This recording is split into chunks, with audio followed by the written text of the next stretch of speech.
suidooster swiep om die kraanse van die Kaap, terwyl die res van die wêreld onder Tafelberg slaap. Stap ou Jan van Hanks met sy sak vol tabak na sy plek teen die hang waar die misvolke pak. Sy pyp is gestop met die sterkste blaar, 'n seeroevermengsel, swaar en gevaarlik en gaar. Rook, Jan, rook, laat die wolke bol. Die lug bo die berg is van as en van wol.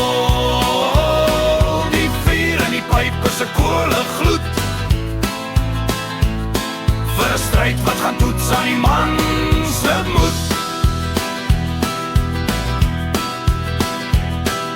Toe kom daar 'n vreemdeling in swart geklee, met 'n hoedlag getrek en 'n stem soos die see. Ek rook jou onder die tafel, sê die man met die grein, en hy haal 'n pyp uit wat van weerlig skyn. Hulle sit op die rots, knie teen knie. So 'n twak geveg in die Kaap nog nooit gesien nie. Die eerste dag maak hulle kringe so groot, die tweede dag lyk die lug soos 'n boot.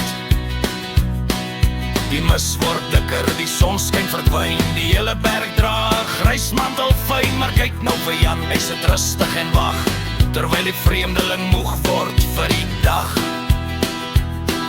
Die duiwel se gesig word so groen soos gras. Hy wens hy het nooit daardie uitdaging gelas. Sy oë begin traan, hy word bleek om die kiewe, terwyl Jan nog 'n stopsel in sy pyp en liewe. Is jy naar, ou vriend, vra Jan met 'n giggel, laat hier die tabak miskien jou bene vergil.